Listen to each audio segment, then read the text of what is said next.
I have received fan mail. So let me just preface this video before even acknowledging the boxes behind me by saying that a lifelong dream has been achieved today. This morning, I went to the post room and collected a large parcel and 2 packets. All 3 of these were sent by a name which is becoming increasingly familiar to the channel, Crazipar. Now, Crazipar is a very close friend of the Hero series. Let's see a few things that he's done. He inspired me to get back to the Hero series and create Hero Series 6 Attack of the Bootlegs, which premiered this week. But not only did he inspire me to return to the camera and start filming Hero Series episodes again, he also actively took part in them. He voiced in Hero Series 6 most recently the main villains Hunter and Relicore, the brother of Insecticus. Combined, Hunter and Relicore have more lines than anyone else in all 6 episodes of the series, so that just goes to show how eager Crazipar was to make it a reality. As well as helping out with the show, behind the scenes, Kraz has been doing things for the longest time. He has an immense collection, and his channel is full of room tours. I'm going to show one which is a bit outdated, but it gives you a good idea. His collection is beyond anything I could possibly imagine. Kraz is the first example of an actual genuine Hero Series fan. When we began talking in January, it was clear that he had a better understanding of the lore than even I did in some cases, and he was very eager to help out by sending me a few things. Now, this is one of the kindest things anyone has ever done to me, and despite them coming from America, they all arrived on the same weekend. Now, I have opened them, and with the box in particular, I've had to be careful how I sort of frame this because it's covered in addresses, but I am going to go through the 3 of these. I've opened them because I knew my live reaction would be massive and embarrassing.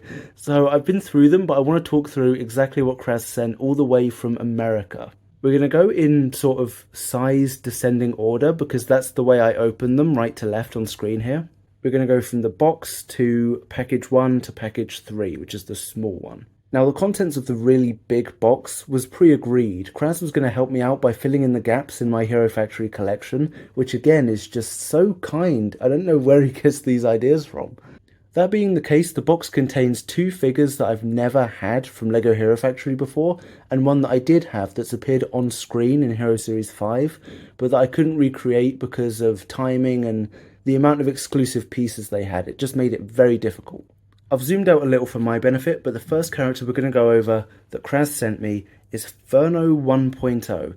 Yes, somehow I never owned Furno 1, and he's far from the only one. The only Furno I ever had was Furno 2.0, and he is also the only Hero Factory character that I have no recollection of ever buying.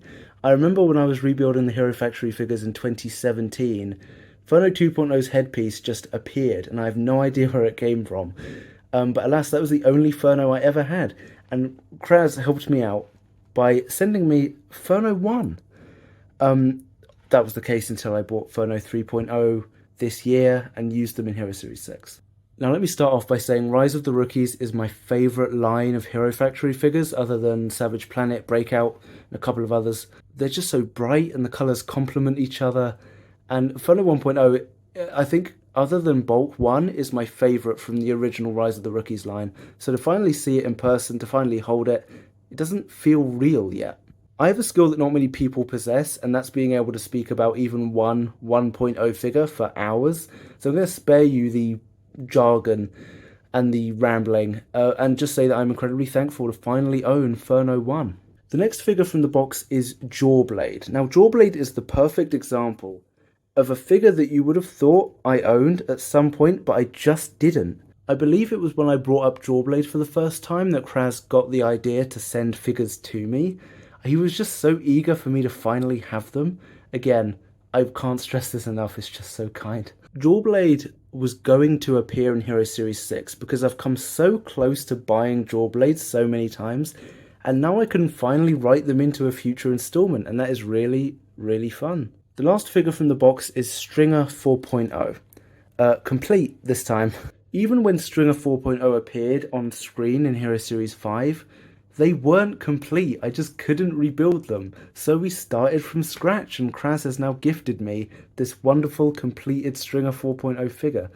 It's fantastic. I've been a personal fan of Stringer 4.0 for a long time, and it's just great to finally have them in the collection. It's brilliant. Kraz just sent me a message. So that was the contents of the big box sent by Crazipar directly, but the two other packets were actually ordered by him and sent to me through Bricklink orders in the UK.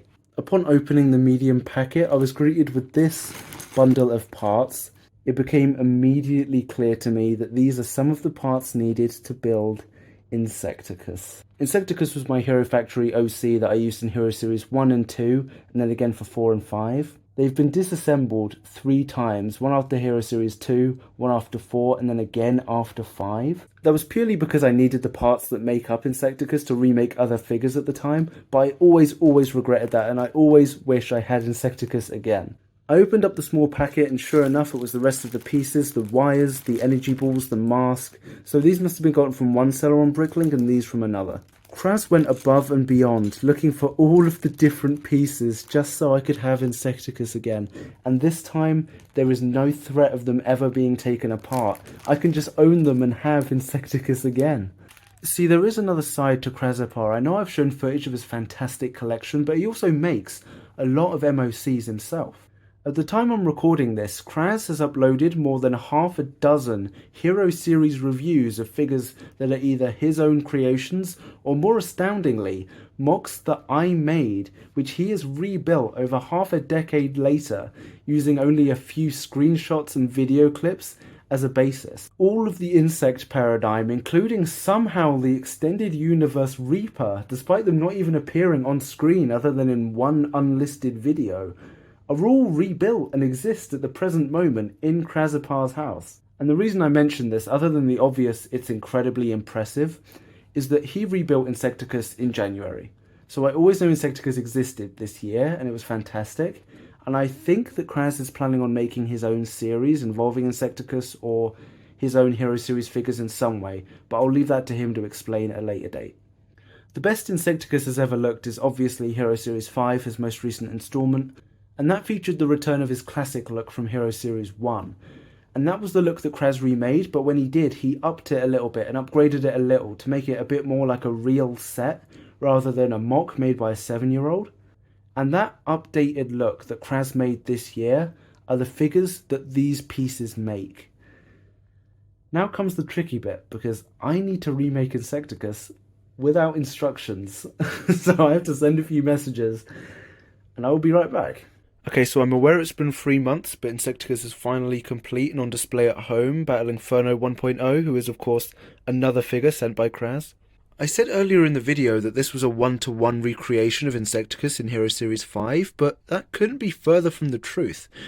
In Jan, Kraz actually upgraded Insecticus a little bit to make them look even more like a 1.0 villain, and that was 1-to-1 with the pieces that he sent me, so this is actually a slightly more upgraded and much more aesthetically pleasing Insecticus, and a lot less like a 7-year-old's mock creation.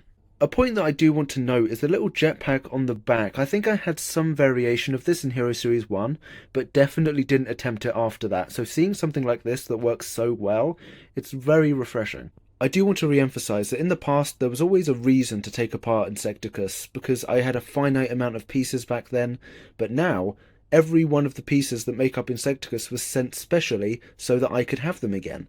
And here they are. There is no reason in the foreseeable future that I should ever have to take apart Insecticus again. And if Hero Series 7 happens, I may have to find a way to write Insecticus into it, because there's no reason now to ever include a villain other than Insecticus again, or have an installment that is devoid of Insecticus unless I choose to. If you don't recall, the reason that I invented Relicore in the first place is because I didn't want a series that was devoid of Insecticus like Hero Series 3, but I did want a villain that was Insect-esque, so I made Relicore as Insecticus's brother.